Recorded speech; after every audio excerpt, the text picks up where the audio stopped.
আসসালামু আলাইকুম, welcome back to my channel Fauzia's mom. আপনাদের সামনে আবার চলে এসেছি সুস্বাদু একটা আলুর দম রেসিপি নিয়ে।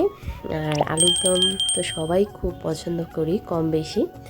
তো এই আলুর দমটা আমি ঠিক কীভাবে করেছি চলুন দেখতে থাকি।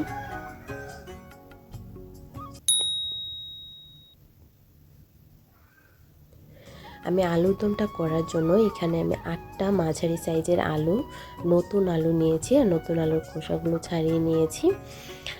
আর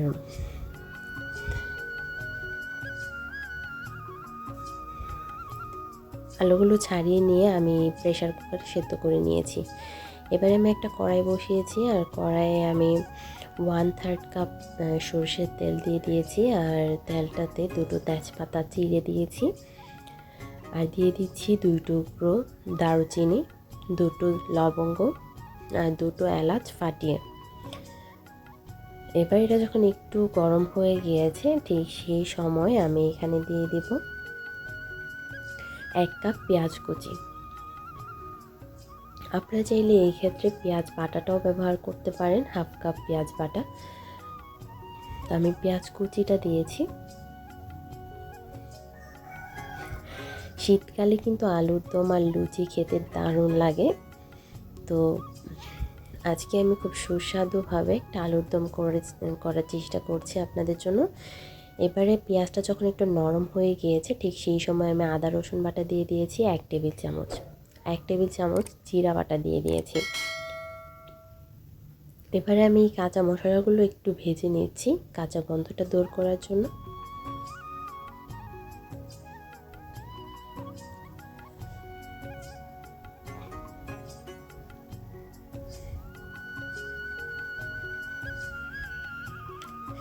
এবার আমি এখানে দিয়ে দিচ্ছি 1 চা চামচ হলুদ গুঁড়া,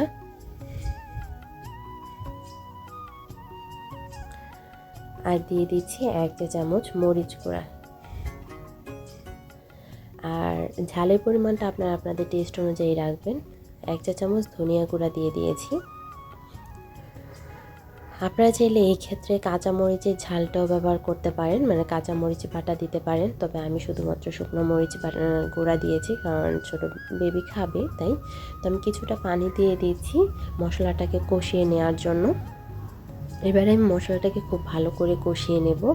আর মশলাটা কষানো হয়ে গেলে উপর থেকে তেলটা ভেসে আসবে। আর এই ক্ষেত্রে কিন্তু মশলাটাকে খুব ভালো করে কষিয়ে নিতে হবে। দরকার হলে 2 থেকে 3 বার পানি দিয়ে আপনারা মশলাটাকে ভালো করে কষিয়ে নেবেন, তাহলে কাঁচা গন্ধটা থাকবে না। এদিকে আমি আলুগুলো সেদ্ধ করে নিয়েছি। এবার এই আলুগুলো আমি মাঝখান থেকে টুকরো করে নেব।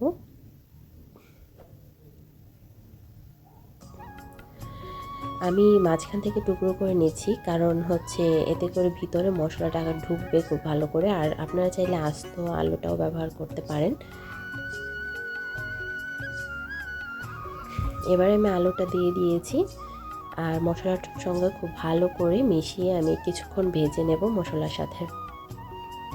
আর এখনও পর্যন্ত যারা আমার এই চ্যানেলটিকে সাবস্ক্রাইব করেননি, প্লিজ সাবস্ক্রাইব করে আমার চ্যানেলটির পাশে থাকবেন, আর পাশে থাকা বেল আইকনটি ক্লিক করে দিবেন। এতে করে নতুন নতুন রেসিপিগুলো আপলোড হওয়ার সাথে সাথে আপনার নোটিফিকেশন পেয়ে যাবেন।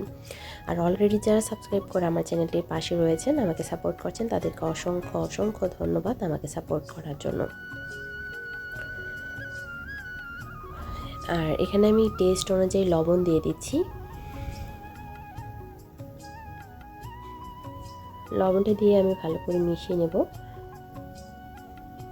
আপনারা চাইলে আলুটা সেদ্ধ করার সময় লবণ দিতে পারেন। আর আমি আলুটা প্রেসার কুকারে সেদ্ধ করে নিয়েছিলাম, সেজন্য আপনাদের দেখানো হয়নি।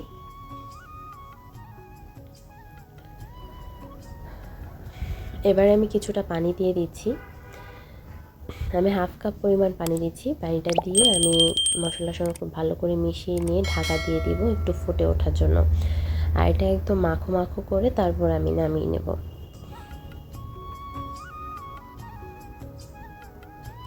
খুব সহজভাবে অল্প সময়ে আমি আলুর দমটা করে দেখানোর চেষ্টা করেছি আপনাদেরকে। আর খেতে খুবই মজার এই আলুর দমটা। তো তো দেখুন উপর থেকে তেলটা ভেসে উঠেছে, আর আমার এটা কিন্তু একদম মাখো মাখো হয়ে গিয়েছে, দেখতেই পাচ্ছেন।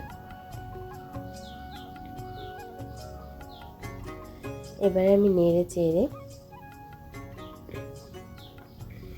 উপর থেকে আমি কিছুটা পেঁয়াজের কলি দিয়ে দেব। আপনারা এই ক্ষেত্রে মটরশুঁটিও ব্যবহার করতে পারেন, তবে আমি পেঁয়াজের কলি দিয়ে দিয়েছি 1 টেবিল চামচ, আর 1 টেবিল চামচ দিয়ে দিচ্ছি ধনিয়া পাতা কুচি। এবারে আমি নেড়ে চেড়ে একটু ভালো করে মিশিয়ে নেব, আর মিশিয়ে নিয়েই আমি এটা নামিয়ে নেব। আর আমি মরিচের যে গুঁড়াটুকু দিয়েছিলাম সেটাতে একদম পারফেক্ট ঝাল হয়েছে, তাই আমি এখানে আর কাঁচামরিচ দিচ্ছি না। কাঁচামরিচটা আমি নামিয়ে তারপর দেব ফ্লেভারের জন্য। আপনারা চাইলে এই ক্ষেত্রে কাঁচামরিচ ফালি করে দিতে পারেন।